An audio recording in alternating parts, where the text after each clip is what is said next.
ये बहुत से लोग आपके पास आएंगे और उनका ये जानना होगा, ये क्वेश्चन होगा कि कौन से जातक ज्योतिष बन सकते हैं। उनका मेनली अपने चार्ट को लेके जानना होता है कि क्या मेरी कुंडली में योग है ज्योतिष बनने का। समझ रहे हैं? आप लोग भी सीख रहे हैं, मन में ये क्वेश्चन होगा जी। कि क्या हमारी कुंडली में है या नहीं।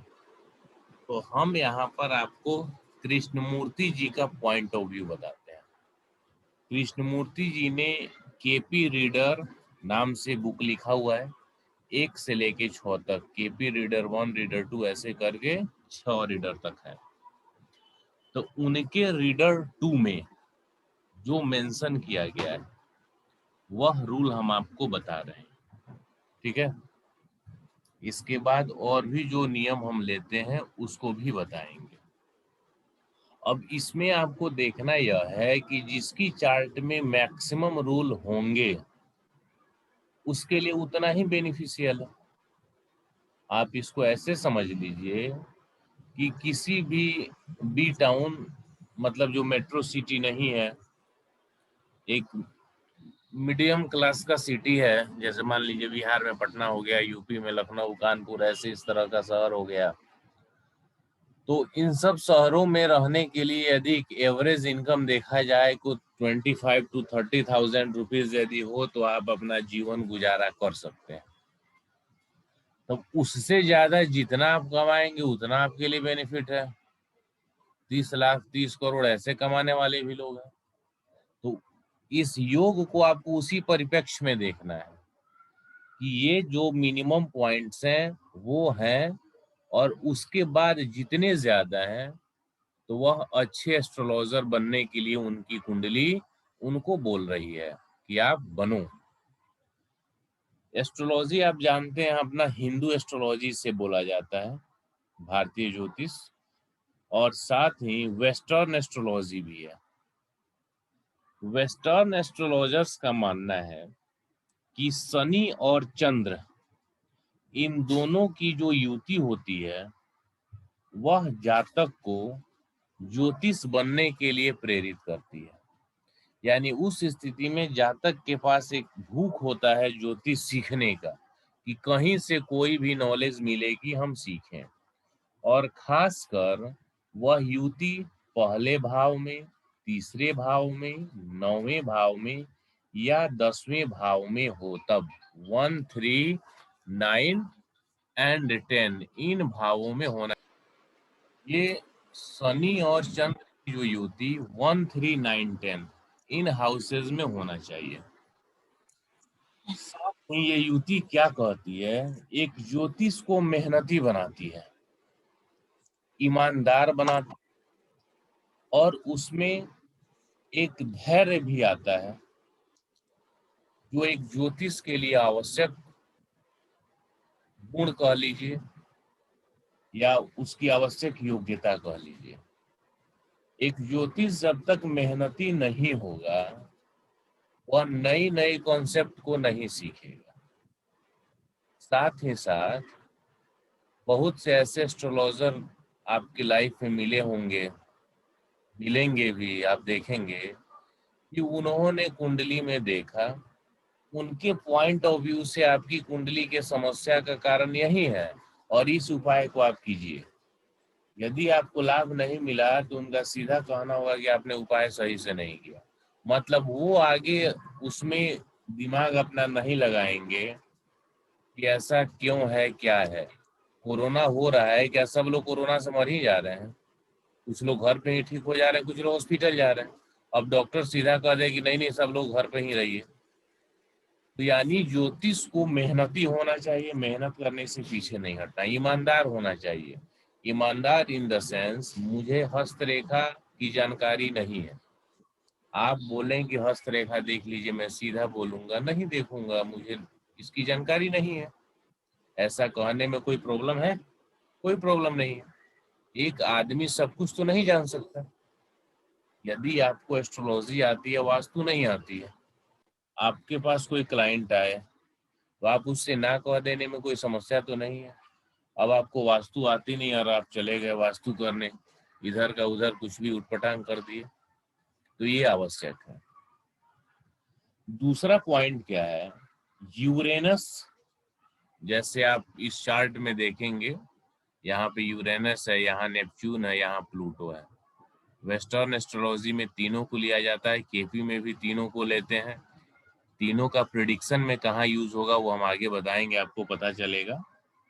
तो वैसे ही जो यूरेनस है, इसका भी एक स्पेशल अट्रैक्शन होता है एस्ट्रोलॉजी के लिए। लेकिन ये यूरेनस अकेले फैक्टर नहीं होगा, इसके साथ और भी प्लैनेट्स को देखना पड़ेगा। लेकिन कुल मिलाकर यूरेनस आप में एक रिसर्च करने की एबिलिटी लाता है, एक स्कॉलर बनने की जो एबिलिटी है वो लाता है। तो यूरेनस भी आवश्यक है। साथ ही साथ गुरु, बुध और यूरेनस, इन तीनों के बीच किसी न किसी प्रकार का एस्पेक्ट हो या कंजंक्शन हो, तो जातक पूरी तरह से डूब कर एस्ट्रोलॉजी में अपना रिसर्च एक तैयार करता है, और एक जजमेंटल पावर कहिए या उसको आर्गुमेंट कहिए, तर्क शक्ति, वो जबरदस्त होता है। जैसे यहाँ पे मान लीजिए ये यूरेनस है, इसके साथ में यहाँ बुध होता, या इसके साथ यहाँ गुरु होता, या उन दोनों की दृष्टि इस पे आती। तो अभी यहाँ देखेंगे तो यूरेनस के साथ ना बुध है, ना गुरु है, ना दोनों में किसी की दृष्टि भी इस पे पड़ेगी। लेकिन यदि ऐसा रहता तो ये भी ज्योतिष बनने के लिए बहुत ही अच्छा क्वालिटी है। मंगल क्या बोलता है? मंगल एक एस्ट्रोलॉजर के लिए इसलिए भी इम्पोर्टेंट है कि जो एक फायर होना चाहिए एस्ट्रोलॉजर में। फायर का मतलब है कि एक हार नहीं मानने की स्थिति।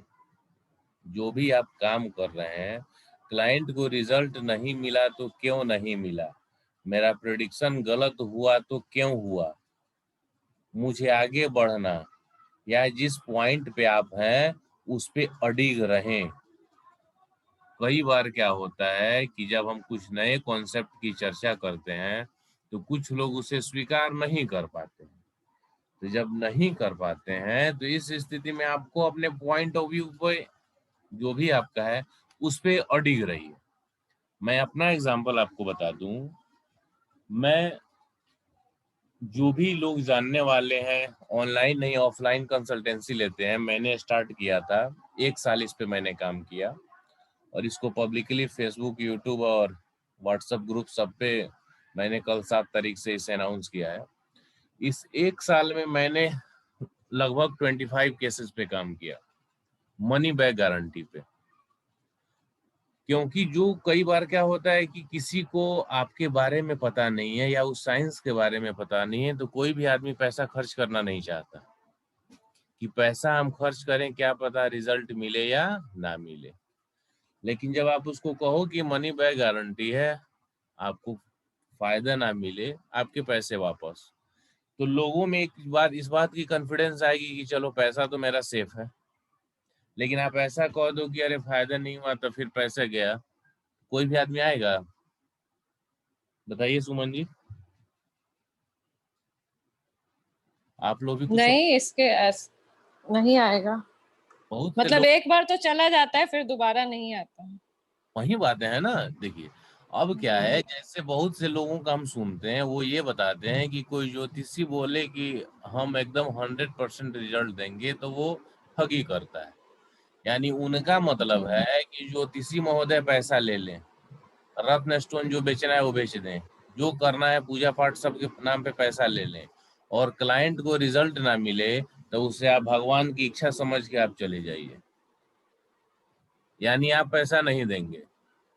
मेरा पॉइंट ऑफ व्यू है कि आपने पैसा लिया, आपने उसे स्टोन बेचा, जो भी रेमेडीज कराई, रिजल्ट मिल गया, ठीक है।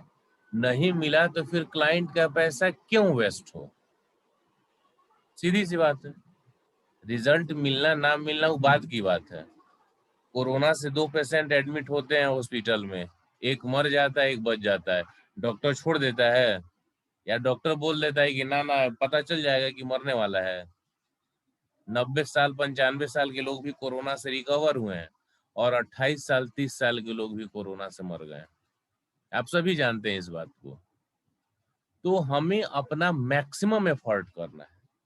दूसरा, इस प्रेडिक्टिव एस्ट्रोलॉजी को आप पढ़ रहे हैं तो इसमें ये पॉइंट ऑफ व्यू जानिए, कोई भी क्लाइंट आपके पास पैसा दे के अपना प्रॉब्लम जानने नहीं आएगा। आप खुद से सोचिए, आप क्लाइंट हैं, आप हमें पैसा इस बात का दीजिएगा कि हम कुंडली देख के आपका समस्या बता दें कि हाँ आपके पास ये समस्या है और आप अब इसको झेलते रहिए, आपकी कुंडली में यही है। कोई देगा?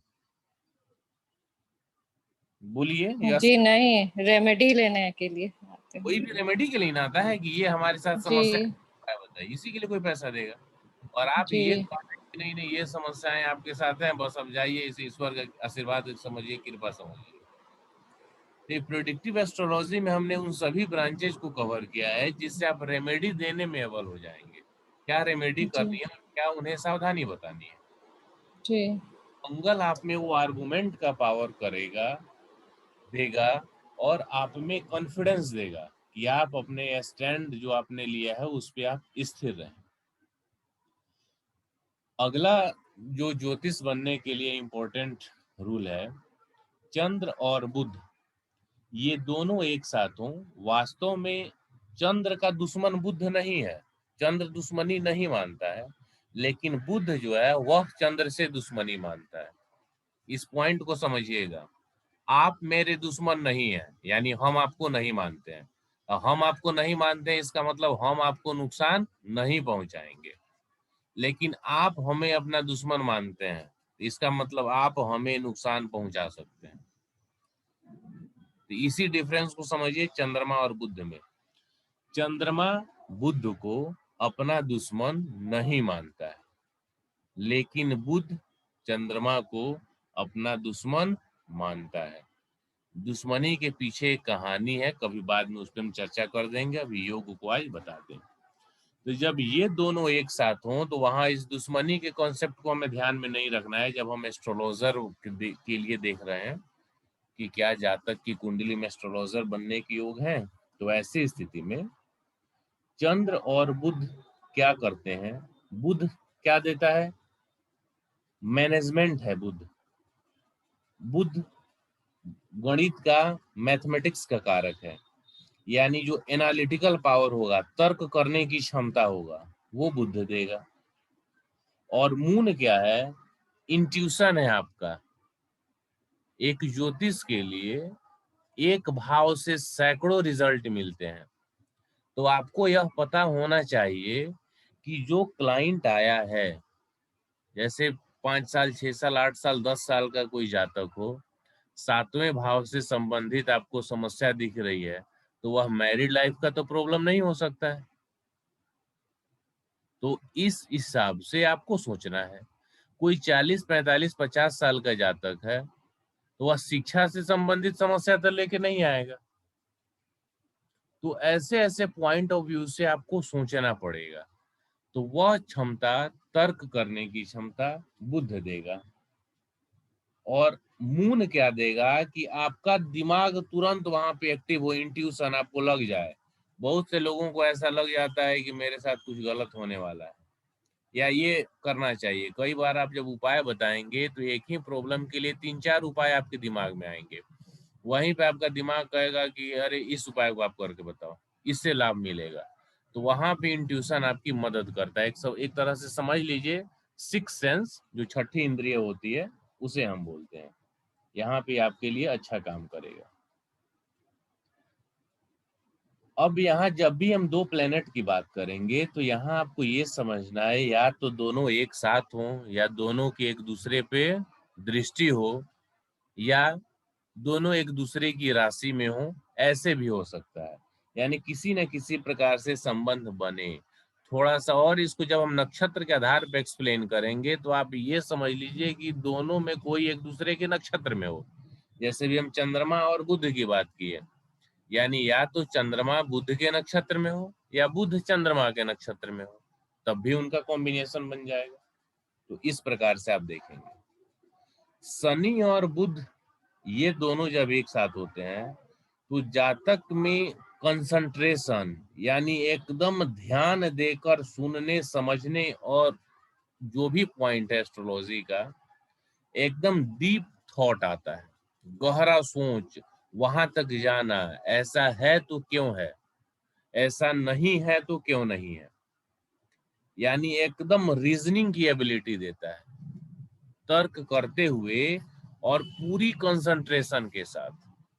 जैसे 1 घंटा 2 घंटा 4 घंटा लगातार वो पढ़ेगा, रिसर्च करेगा, क्या ऐसा है तो सबके साथ है, या ऐसा नहीं है तो सबके साथ नहीं है।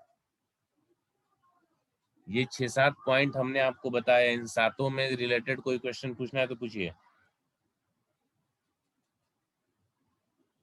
शनि और बुध मतलब एक दूसरे की राशि में हो तब भी? राशि में भी हो, एक साथ हो, एक दूसरे के नक्षत्र बने हो, जी जी तब भी एक दूसरे पे दृष्टि हो। जी एक दूसरे का मतलब जी ऐसा नहीं दोनों का आवश्यक है, दोनों का हो जाए तो और बढ़िया है। ना हो तो या तो शनि जी की उस बुध पे, या बुध की शनि पे हो।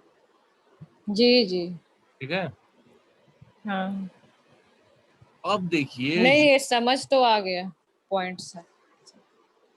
शुक्र सबसे इंपॉर्टेंट है आज के समय में ज्योतिषियों के लिए। मैंने एक जी बार बोला था, ऐसे ही ज्योतिष लोग कुछ बैठे हुए थे तो वहीं पे चर्चा हो रही थी, तो मैंने बोला ज्योतिष के लिए शुक्र सबसे इंपॉर्टेंट प्लेनेट है। अब कुछ लोग मेरी इस बात से एकदम डिसएग्री हुए, नहीं नहीं नहीं मान सकते हैं, समझे। अब हम बताते हैं रीजन क्या है।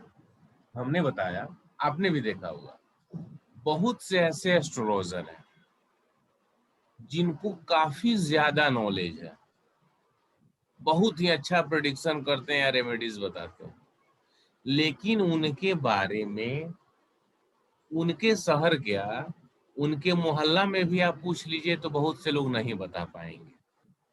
कोई नेम फेम नहीं है, और साथ ही साथ ऐसे है कि कोई 100 रुपए देता है, कोई 200, कोई 500, 1000 1100 तो मुश्किल से ही मिलता है। इसके ठीक उलट ऐसे भी एस्ट्रोलॉजर हैं, 15,000 20,000 25,000 50,000 लाख रुपए चार्ज करते हैं, टीवी पे आते हैं, 2 सेकंड में प्रिडिक्शन बताते हैं, लाइव आते हैं, एकदम उनके पेज पे लाखों लोगों का लाइक है। आपने उनको डिटेल्स बताया नहीं, इंटर करने से पहले वो रिजल्ट आपको बता देंगे। तो कहीं ना कहीं उसका शुक्र इतना स्ट्रॉन्ग है कि वह सेंटर ऑफ अट्रैक्शन बना हुआ है, और उसी के कारण शुक्र और राहु, राहु क्या है, माया है। एक ज्योतिष सही बात किसी को बताए, लोग वहां से 10 में 8 लोग 7 लोग वहां से निकल लेंगे, लेकिन एक झूठा गलत प्रॉमिस करे, लोग उसके पास भीड़ लगाए रहेंगे। कोई ज्योतिष, आप ज्योतिष से लिख दीजिए कि अरे हम आपका किस्मत बदल देंगे, 24 घंटा के अंदर फोन पर फोन आने लगेगा। लेकिन किसी को कहिए कि आपके कार्य क्षेत्र में आपको अपने कर्म में जो आपकी ड्यूटी है उसमें बदलाव करना पड़ेगा, तो पता चलेगा कि आधे लोग वहीं से चले जाएंगे। ये बात से एग्री कर रही है या नहीं, नहीं कर रही है तो वो भी बताइए। नहीं ठीक है, सही है। जैसे ही, लेकिन मेरा अपना पॉइंट ऑफ व्यू है कि कभी भी गलत तरीके से पैसे को मत कमाइए। जी आपका जो सही है वही बताइए, जो होना है वही बताइए। हम अपना एक्सपीरियंस आपको बताते हैं। बहुत से लोग मेरे पास फोन करते हैं न्यूमरोलॉजी कंसल्टेशन के लिए। मैं पूछता हूँ न्यूमरोलॉजी आप क्यों करा रहे हो, तो वो बताते हैं कि ये समस्या है, बिजनेस में प्रॉब्लम है, या मैरिड लाइफ में, ये सब। तो मैं बताता हूँ मुझे पता है न्यूमरोलॉजी की, मैं सभी ब्रांचेस करता हूँ, किसकी कहाँ तक कैपेसिटी है, लिमिट क्या है। न्यूमरोलॉजी में जो सिर्फ न्यूमरोलॉजी करते हैं, वो आपकी कोई प्रॉब्लम हो बस बताएंगे, नेम सजेशन, नेम करेक्शन करा लीजिए, ये नंबर मिसिंग है, ये कर लीजिए। क्या वो कर लेने से सब समस्या खत्म हो जाएगी? लेकिन हम सब कर रहे हैं तो हम उसको सही सजेशन दे देंगे कि ये न्यूमरोलॉजी आपके लिए तब है जब आप अपने कुंडली और वास्तु को सही कर लिया है। ये आपके लिए एक एडिशनल बेनिफिट है। जैसे आप खाने पे चटनी लेते हैं, पापड़ लेते हैं, थोड़ा सा एक्स्ट्रा टेस्ट के लिए। अब ऐसा मत सोचिए कि चटनी खा के पेट भर जाएगा या पापड़ खा के पेट भर जाएगा। भले वो हमसे कंसल्टेशन नहीं लेगा, लेकिन कल के डेट में ये तो नहीं बोलेगा ना कि आपने मुझे चीट किया। तो ये सही बता दीजिए, 10 में 8 लोग चले जाएंगे, चले जाए, उससे कोई इशू नहीं है। अपने पॉइंट ऑफ व्यू पे आप सही रहे। यहाँ शुक्र पर हम थे, तो शुक्र क्या देगा? नेम एंड फेम देगा एस्ट्रोलॉजी की फील्ड में। आप कुछ भी बोलेंगे तो लोगों को वह अट्रैक्ट करेगा, कुछ भी, और वह अट्रैक्शन होगा तो आपकी फैन फॉलोइंग बढ़ेगी। अब आते हैं जुपिटर पे, अगला पॉइंट है। जुपिटर ज्ञान का कारक है, तो ज्ञान तो आप में होना ही चाहिए, बिना ज्ञान के तो कुछ नहीं है। यानी जुपिटर इंपॉर्टेंट है, क्योंकि जितना ज्यादा आपके पास ज्ञान होगा उतना एस्ट्रोलॉजी की फील्ड में आप आगे बढ़ेंगे। ठीक है, या कोई प्रॉब्लम है? नहीं सर, ठीक है। मरकरी, यानी सिर्फ बुध ग्रह की बात करें तो यह लग्न में हो, या चौथे भाव में, या पांचवें में, या सातवें में, या नौवें में, या 10वें में, या 11वें में, यानी 1, 4, 5, 7, 9, 10 और 11, तब भी एक एस्ट्रोलॉजर के लिए एक अच्छी स्थिति होती है इनमें किसी भावों में होना। यदि आपका राशि जेमिनी है, जेमिनी राशि मिथुन को बोलते हैं ना, मिथुन राशि, यानी यदि चंद्रमा आपकी मिथुन राशि में है, या आपका लग्न मिथुन है, या आपका लग्नेश, लग्न का स्वामी मिथुन राशि में बैठा हुआ है, तब भी ये आपके लिए, यानी कि एस्ट्रोलॉजर के लिए अच्छा कॉम्बिनेशन है, अच्छा बेनिफिट देता है। आपकी कुंडली का दूसरे भाव का ग्रह, सेकंड हाउस, और साथ ही थर्ड हाउस, इसका यदि ग्रह अच्छा है तो दूसरा क्या देगा? बोलना। दूसरे भाव से हम वाणी को देखते हैं, और तीसरे से हम कम्युनिकेशन को देखते हैं। तो हम यहाँ भाव की बात नहीं कर रहे हैं, अभी हम यहाँ भाव के लॉर्ड की बात कर रहे हैं। सिर्फ लॉर्ड को देखिए कि ये लॉर्ड कौन से हैं, और ये लॉर्ड जो हैं वो आपके लिए बेनिफिटेड।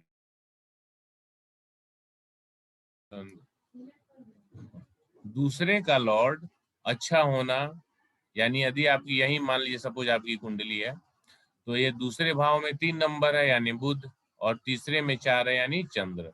ये दोनों आपके लिए अच्छे रहें तो आपका कम्युनिकेशन स्किल अच्छा होगा। कई बार क्या होता है कि आप जो अपना बात समझाना चाह रहे होते हैं वह क्लाइंट को नहीं समझा पाते हैं, तब भी क्लाइंट आपसे सेटिस्फाई नहीं हो पाता है। तो ये भी अच्छा होना चाहिए। अच्छा है तो बढ़िया है।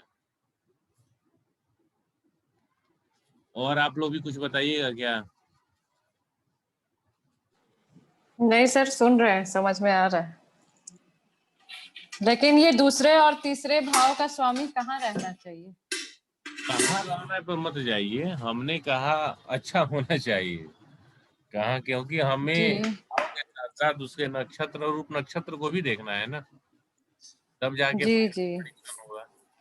तो हमने सिर्फ ये जी कहा कि दूसरे और तीसरे भाव का स्वामी अच्छा होना चाहिए। इससे क्या होगा कि आपकी जो वाणी होगी, दूसरा भाव वह इफेक्टिव होगा, प्रभावपूर्ण होगा। तीसरा जी कम्युनिकेशन का है, यानी आप अच्छे तरीके से अपने क्लाइंट से कम्युनिकेट कर पाएंगे। आप जो समझाना चाहें वो समझा पाएंगे। एक एस्ट्रोलॉजर को एक मोटिवेटर भी होना चाहिए, आपको मोटिवेशन भी आना चाहिए। एक क्लाइंट अपनी समस्या को लेके आता है, आप उसको डरा दीजिए, अरे नहीं नहीं अब क्या, अब तो खत्म है, आप कुछ नहीं होगा, अब बताइए, वो तो पहले ही हार्ट अटैक हो जाए पता चले आदमी को। एक मरीज डॉक्टर के पास जाए और डॉक्टर बोले नहीं नहीं अब तो आप मरने वाले हैं, दवा खा के क्या फायदा। तो एक मोटिवेशनल होना चाहिए कि समस्या उसकी कुछ भी हो, कैसी भी हो, आप उसे हमेशा इनकरेज करते रहे। एक डेफिनेटली यहाँ बात समझ लीजिए, ऑन रिकॉर्ड ये बात एस्ट्रोलॉजी के लिए, कोई भी दुनिया में आदमी 100% किसी के किस्मत को, किसी की कुंडली को प्रिडिक्ट नहीं कर सकता है। यदि ऐसा होता, इस कोरोना काल पे ही देख लीजिए, मार्च से लोगों का प्रिडिक्शन आना शुरू हो गया। सबका, कोई बोला मार्च में होगा, कोई अप्रैल में, कोई मई में, कोई जून में, किसी भी प्रकार से, सितंबर, कोई जनवरी। कई लोगों का हम देख चुके हैं कि अगले साल 2021 में मार्च अप्रैल सब आ चुका है हर प्रकार से। तो कहीं ना कहीं कर्म काफी इंपॉर्टेंट है, कर्म के बाद ही भाग्य है। तो जो भी आपका क्लाइंट हो, फोकस ये कीजिए कि आप उसके कर्म की दिशा बदलें, इससे उसका दशा बदलेगा। हम जो पॉइंट यहाँ समझा रहे हैं उसे समझने की कोशिश कीजिएगा, रेमेडी में काम आएगी। कर्म की दिशा को बदलना है जिससे दशा बदलेगा। एक सिंपल एग्जांपल हम आपको बताते हैं। बहुत से लोगों की कुंडली में शनि और राहु की दशा अंतर्दशा बहुत ही खराब जाती है, अच्छा नहीं होता है। अब आपको लग रहा है कि क्या रेमेडी हम कराएं। विजय जी, बात मेरी जा रही है आप तक? सुन रहे हो तो थोड़ा सा रिप्लाई दीजिए, पता चले कि आप हाँ हैं। सर, आ रही सर, आ रही है। कोई म्यूट दिक्कत कर है? दे रहा हूँ सर, क्योंकि आवाज आती है ना, फिर म्यूट कर देता हूँ। चलिए, तब इतना भी म्यूट मत हो जाइए, बीच बीच में बोलते रहिए कि पता चले कि आपको समझ में आ रहा है। नहीं तो हम सब बता के चल लें और आपको कुछ समझ ही ना आए। और यहाँ इंस्ट्रक्शन नहीं कीजिएगा तो फिर बाद में वीडियो देख के क्या समझिएगा। अब ये हाँ भी हाँ, नहीं मत ठीक है सोचिए ना कि सर। अरे यहाँ नहीं पूछेंगे, वीडियो हम देख ही लेंगे। ऐसा मत सोचिए, क्या पता कहीं वीडियो कभी डिलीट हो जाए कन्वर्ट होते में मुझसे ही, तब तो वीडियो जी नहीं जी मिलेगा। तो इसलिए थोड़ा समझिए। हाँ, ये जब तक तर्क नहीं कीजिएगा ना तब तक नहीं सीख पाइएगा, ठीक है। जी अब जी। यहाँ पे जो हमने आपको बात बताया कि आपको क्लाइंट के कर्म की दिशा को बदलना है, तभी दशा बदलने की हम उम्मीद कर सकते हैं। जैसे आपने जो एक अपने दोस्त हैं जिनकी कुंडली दिखवाई थी, हमने उनको क्या कहा, जैसे उनकी कुंडली में देखिए योग है कि अपने से छोटे उम्र और अपने से बड़े उम्र, दोनों उम्र के लोगों से उनको नुकसान उठाना पड़ेगा। जिस पे भरोसा करेंगे उससे नुकसान होगा। तो हमने कहा आप इस कर्म को बदलिए कि पैसे के लेन देन वाले मामले में किसी पर भरोसा आप नहीं करेंगे। कोई भी ऐसा आदमी, भाई का कारक मंगल होता है, तो कोई भी ऐसा आदमी जो आपके रिश्ते में भाई लगता हो, उस पे आपको भरोसा नहीं करना है। उनके छोटे भाई ने ही धोखा दिया था, जो हमने बताया तो वो बताए। तो जब वह इस कर्म को अपने में ला लेंगे, अपने डेली रूटीन में शामिल कर लेंगे, तो क्या आपको लगता है कि नहीं बदलेगा? उनकी दशा नहीं बदलेगी, नहीं बदलेगा। ये अवश्य है कि 100% नहीं बदलेगा, लेकिन बदलेगा तो जरूर। और ये 3 महीना 6 महीना आपके डेली रूटीन में लाना है, बदलेगा। राहु और शनि की दशा हो, उस आदमी को बोलिए कि वह दिन में सोए नहीं, बेड पे नहीं जाना है, और सुबह सूर्य निकलने के पहले जगना है। और ज्यादा कुछ नहीं, कम से कम शिव मंदिर में जाके शिवलिंग पे जल चढ़ाए। ये इतना ही काम करे, देखिए उसको पता चलने लगेगा बेनिफिट। अच्छा, अभी समझ आने वाली है सर मेरी। आने वाली है आपकी, करके देख। 21 से चालू होने वाली है। शनि में शनि की दशा आने वाली है 2021 से। अभी शनि चल रहा है ना, तो इस शनि में ही आप आजमा के देख सकते हैं, नहीं सुबह नहीं, में अभी आप। मेरा राहु चल रहा है सर, जुपिटर में राहु चल रहा है। अच्छा, हाँ हाँ। मगर 2021 से 8वें महीने से चालू हो रहा है शनि में शनि। अभी अंतरदशा में जैसे राहु है ना आपके, हाँ हाँ सर। तो इसको आप अभी से भी ट्राई कर सकते हैं। अच्छा। सुबह सूर्योदय होने के पहले आप जग जाइए, पास के जो शिव मंदिर हो वहां शिवलिंग पे जल चढ़ाइए। अच्छा। और थोड़ा सा और कर सकते हूँ तो कौवे को रोटी डाल दीजिए। यहाँ तो कम ही नहीं है सर। एक बात हमने बताया जहां हाँ हाँ पॉसिबल हो लोगों के लिए। दूसरा, उससे भी यदि वो पॉसिबल नहीं है तो जो सफाई कर्मचारी होते हैं वो तो हर जगह होते हैं, हाँ सर। उनको कम से कम कुछ भी उनके यूज की वस्तु दे दीजिए, सप्ताह में या महीने में एक बार। कम से कम 4 महीने इस रूटीन को फॉलो कीजिए। क्या दे सकते हैं सर, जैसे एग्जांपल? जैसे उनके यूज का क्या है, जनरली वो लोग गरीब ही होते हैं, तो उनके खाने पीने की जो वस्तु हुई जो उनके रसोई में काम आ जाए, जैसे सरसों का तेल हो गया, या जैसे कोई किराने का सामान हो गया, चाय पत्ती हो गया, बिस्किट वगैरह दे सकते हैं। किट भी दे सकते हैं वो भी, या दवा का भी कोई सामान दे सकते हैं, जैसे मान लीजिए वो विक्स हो गया, या कोई भी जो जनरल दवा यूज में होती है, जिसको हो गया कि उसको आप दे दीजिए। और 4 महीने ऐसा आप फॉलो कीजिए, उसके बाद आप जी। मुझसे बताइएगा। मैं 100% की बात नहीं कर रहा हूँ, लेकिन जो हाँ सर। स्थिति में आपके सुधार होगा वो आपके कर्म करने के इंटेंशन पे निर्भर है, किस विचार से आप उस कर्म को कर रहे हैं, आपको खुद पता चल जाएगा सही कि बात हमने है। क्या बताया। सुमन जी समझ सवेरे में आ रही सूर्योदय है? से पहले उठना है सर अपने को, है ना? हाँ, सूर्योदय के पहले उठना है, सूर्य निकलने के पहले, ये तो एकदम मस्ट है। जी सर, आ गए सर। बृहस्पति की दशा में सब इसी समय चल रहिएगा, सब पता है आपको बृहस्पति का चल रहा है। जी। चलिए उस पर भी चर्चा हो जाएगा, पहले शनि और राहु वाला जान लिए ना। इनका शनि और राहु की महादशा चले कि अंतरदशा, सब में मतलब। हो महादशा में हो या अंतरदशा में हो, जी जिसमें जी। हो, तो उसमें ये सिंपल रेमेडी है, इसमें जी कुछ भी सर, होगा शनि नहीं। की तो बहुत लंबी चलती है और राहु की तो पूरे मतलब। जब आदमी परेशान हो के आपके पास आएगा, सामान्यतः में हमने बोला है ना, जनरली, ऐसा जी हमने थोड़ी बोला कि सबके लिए, हमने बोला जनरली शनि और राहु के शुभ फल लोगों को नहीं मिलते हैं, या जी जी शनिदेव कर्म के रिजल्ट देते हैं। कई बार क्या होता है कि हम कुछ ऐसे कर्म कर लेते हैं जिससे शनिदेव खराब हो जाते हैं, उनका फल मतलब निगेटिव मिलने लगता है। जी जब लाल किताब आप पढ़ेंगे तो उसमें सभी ग्रह का 2 रिजल्ट मिलता है, उसमें एकदम स्पष्ट रूप से आएगा। जैसे शनि यदि पहले भाव में है तो किस प्रकार का रिजल्ट मिलेगा, फिर उसमें लिखेगा यदि आपने शनि को खराब कर लिया तो ऐसे रिजल्ट मिलेंगे।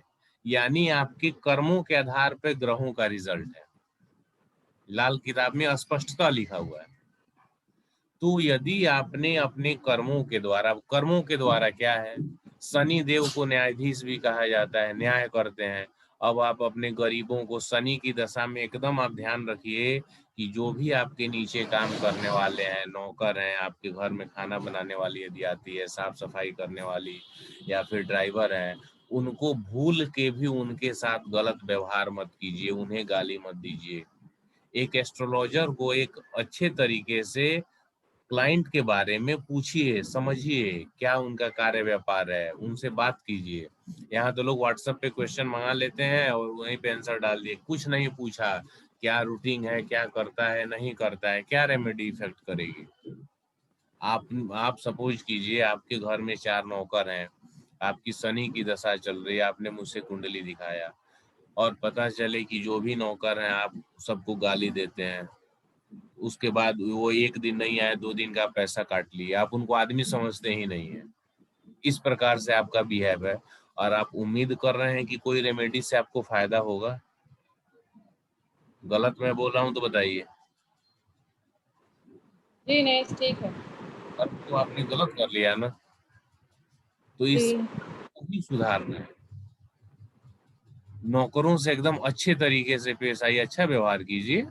अब ऐसा ये मतलब नहीं है कि अब कोई कामचोर है तो फिर उसे ना कहें। अब कोई बहुत बार क्या होता है कि अब वहीं अपने लिए आप अपने से नहीं होगा, आपके लिए गर्मी है और उनके लिए आप समझ रहे हैं अरे गर्मी नहीं, वो तो एसी में बैठा हुआ है।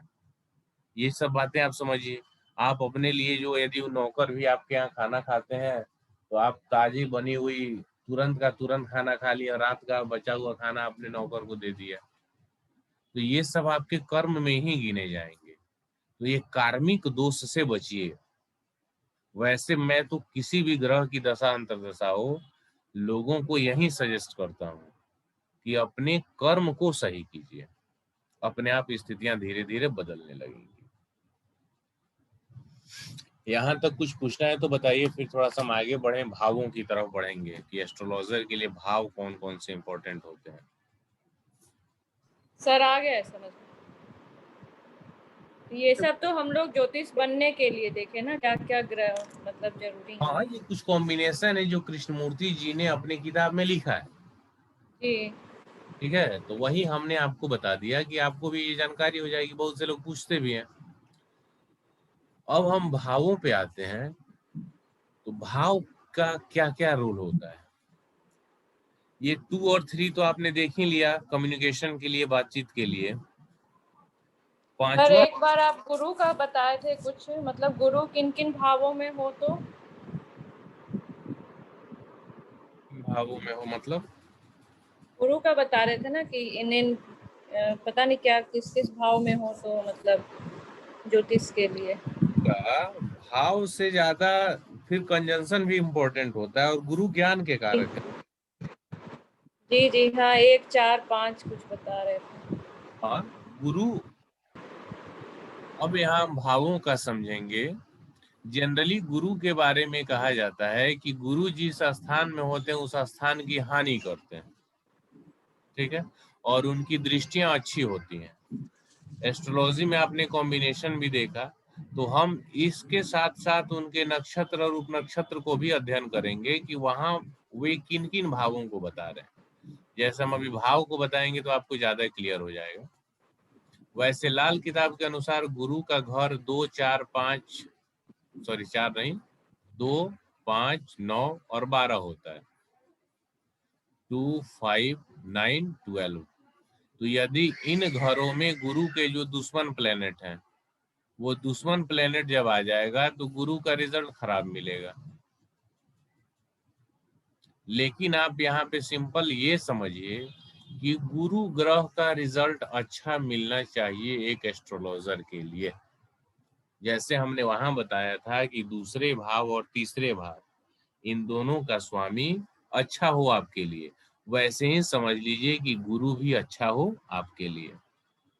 अब भाव में समझिए कौन कौन से आपके लिए सबसे ज्यादा महत्वपूर्ण है। 5th हाउस, पांचवा। 2 और 3 यहाँ आप समझ ही लिए। पांचवा घर हीलिंग का है।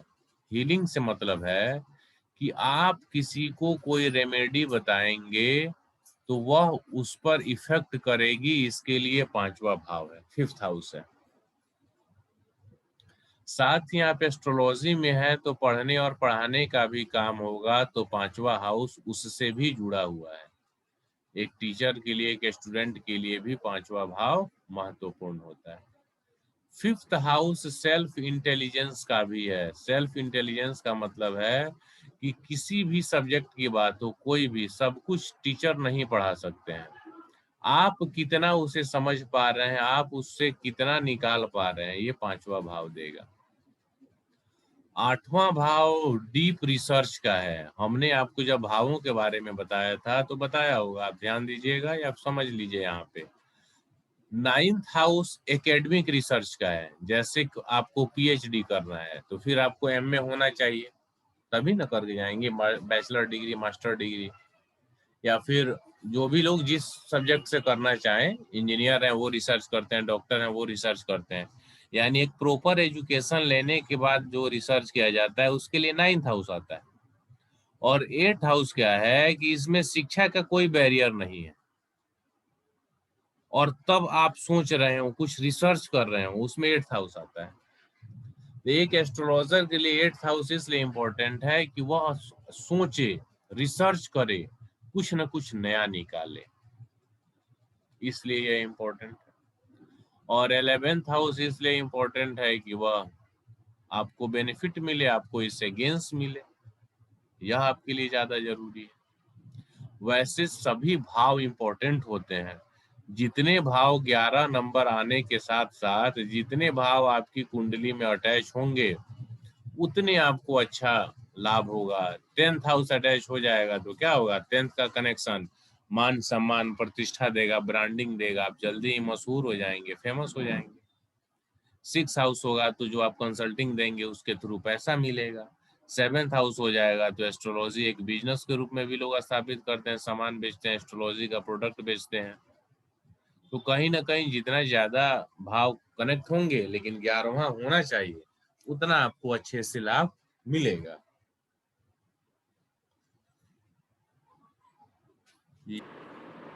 उस दिन हम लोगों ने उस फर्स्ट हाउस के बारे में पढ़ा था, फर्स्ट हाउस का कैसे रिजल्ट देखते हैं, ठीक है। आज हमें पढ़ना है सेकंड हाउस के बारे में। फर्स्ट हाउस में जो आप लोगों ने पढ़ा था उससे रिलेटेड कोई क्वेश्चन है तो पूछिए।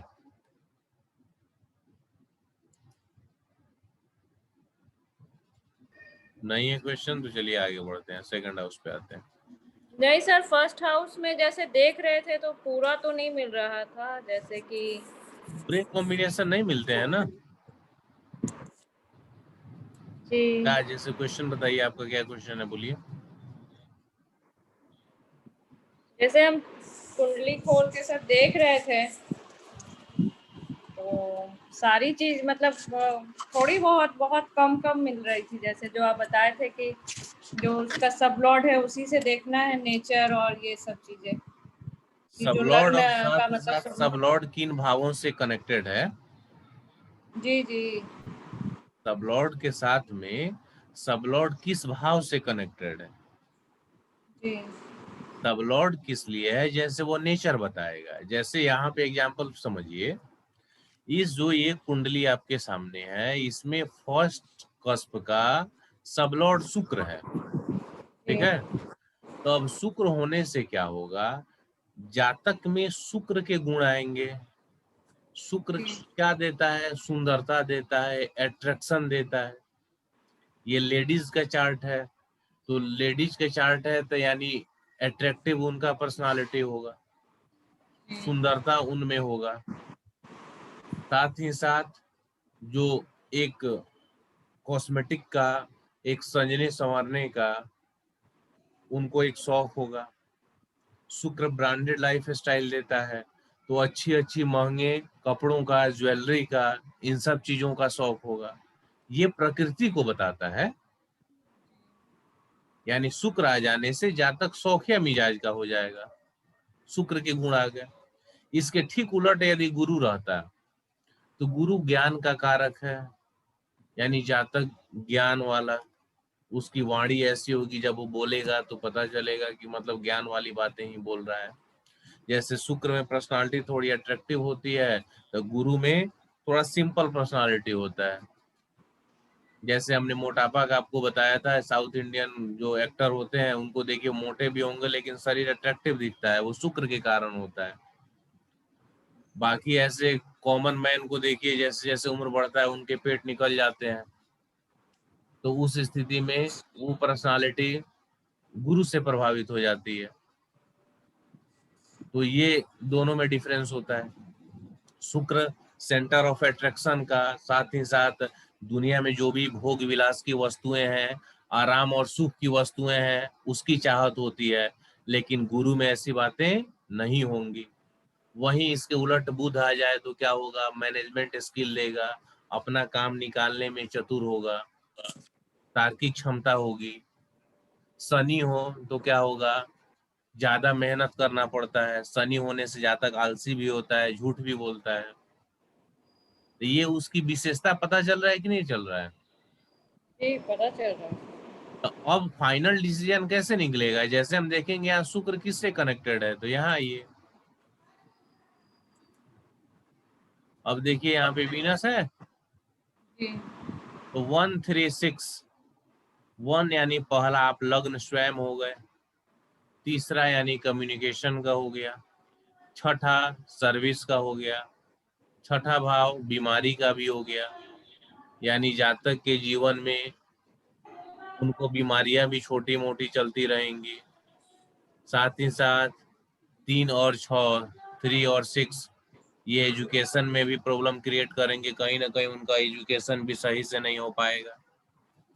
इसका स्टार लॉर्ड केतु है, वो भी 136 ही दे रहा है। किसी भी ग्रह का रिजल्ट उसका स्टार देता है, तो इस स्थिति में ये भी प्रॉब्लमेटिक देगा, यानी हेल्थ से रिलेटेड समस्या एकदम कंफर्म हो गया। तीसरा भाव से रिलेटेड भी, हेल्थ से रिलेटेड प्रॉब्लम हो सकती है। तीसरा भाव नसों का भी है, हाथ का भी है, कंधे का भी है, ये भी प्रॉब्लमेटिक हो गया। सब लॉर्ड उनका 4 7 12 दे रहा है। घर से संबंधित 4 घर हो गया, सुख हो गया। 12 खर्चा हो गया, यानी घरेलू कार्यों में खर्च अधिक होंगे। 7 और 12 हो गया, लेडीज का चार्ट है, तो 7वें भाव से हम यूट्रस को, गर्भाशय को भी देखते हैं, उससे रिलेटेड प्रॉब्लम भी होगा। वैसे इन जिनका चार्ट है 85 का उनका जन्म है, अब तक कोई संतान नहीं हुआ है, इसलिए कुंडली आई थी तो यहीं पे लगा हुआ था, तो मैंने आप लोगों को पढ़ा दिया इसी से। तो उससे भी रिलेटेड प्रॉब्लम है। 7वां जीवन साथी का भी है, उससे भी संबंधित खर्चे होंगे। समझ में आ रहा है बात? जी यानी ग्रह के साथ जैसे ही भाव आया तो फिर प्रेडिक्शन चेंज हो रहा है कि नहीं हो रहा है? जी हाँ वहीं यदि शुक्र के साथ में यहाँ पे अब जैसे धन वाले कोई भी नंबर नहीं है, 11 नंबर आ ही नहीं रहा है, तो विश फुलफिलमेंट नहीं होगा। तो कहीं ना कहीं कई बार क्या होगा, खर्चे ज्यादा हो रहे होंगे इनके अपनी इच्छाओं की पूर्ति के लिए भी।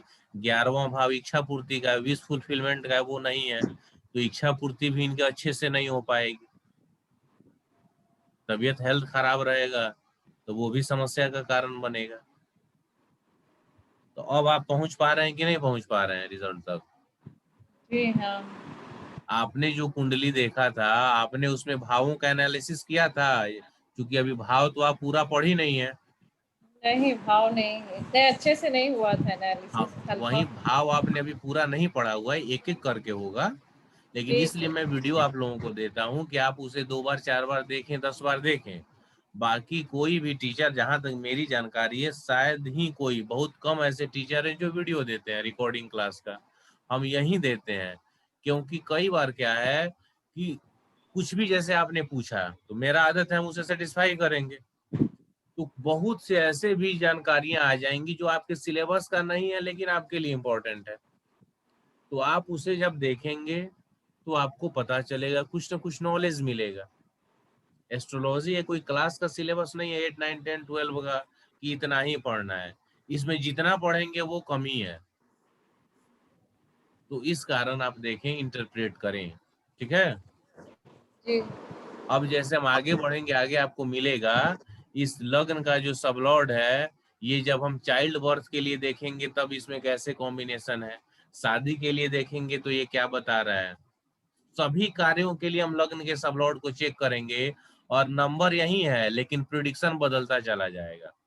नौकरी के लिए देखेंगे तो ये क्या बता रहा है, बीमारी के लिए देखेंगे तो क्या बता रहा है। समझ में आया मेरा बात? यानी अभी इसी कुंडली के लिए आपने चाइल्ड बर्थ के लिए यदि पूछ दिया तो जो हमने बातें बताया है उससे कुछ अलग बातें आ जाएंगी। यदि आपने नौकरी के लिए पूछा तब और अलग लेकिन बातें आ उसके लिए जाएंगी। अलग अलग भाव से देखेंगे ना। यानी भाव तो यही है जो इसमें है। जैसे अब आपने मुझसे पूछा कि सर इनके लिए नौकरी के बारे में बताइए, तो जी नौकरी का 6 और 10 ये तो हम देखेंगे ही। छठा घर नौकरी का है, 10वां कार्य क्षेत्र का है। लग्न क्या बताएगा? 1 और 6, यानी ये नौकरी करेंगी, सर्विस प्रोवाइडिंग वर्क।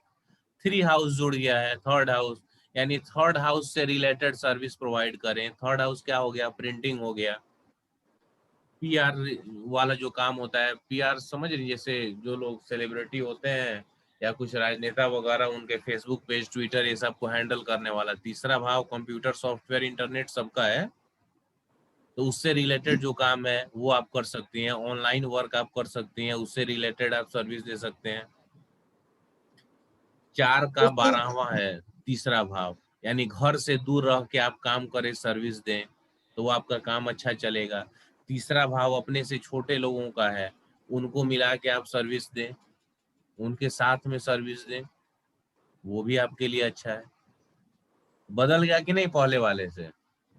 जी भाव कहाँ बदल रहे हैं? भाव तो वही है ना। हम जिस काम के लिए देखेंगे उस तरह से आपको इंटरप्रेट करना पड़ेगा। और ये बातें आपको लेके इसको बोदर होने की, टेंशन लेने की आवश्यकता नहीं है कि ये कैसे हो रहा है। जो स्टेप मैं पढ़ा रहा हूं उसने को ध्यान रखिए, वीडियो को देखिए 2 बार 4 बार 10 बार, क्योंकि क्लास सिलेबस के बाद भी हमारा आपको प्रैक्टिस सपोर्ट देना है, तो उस टाइम भी चीजें क्लियर होंगी। और ज्योतिष एक निरंतर सीखने की प्रक्रिया है। आप सब कुछ को एक बार में नहीं सीख सकते हैं, तो इसलिए दिमाग पे प्रेशर नहीं लाना है ये ऐसा क्यों, ऐसा किस तरह से, हमसे क्यों नहीं हो रहा है। अभी आज तो आपका सेकंड क्लास है, वो जो बेसिक वाले क्लास को हम हटा दें तो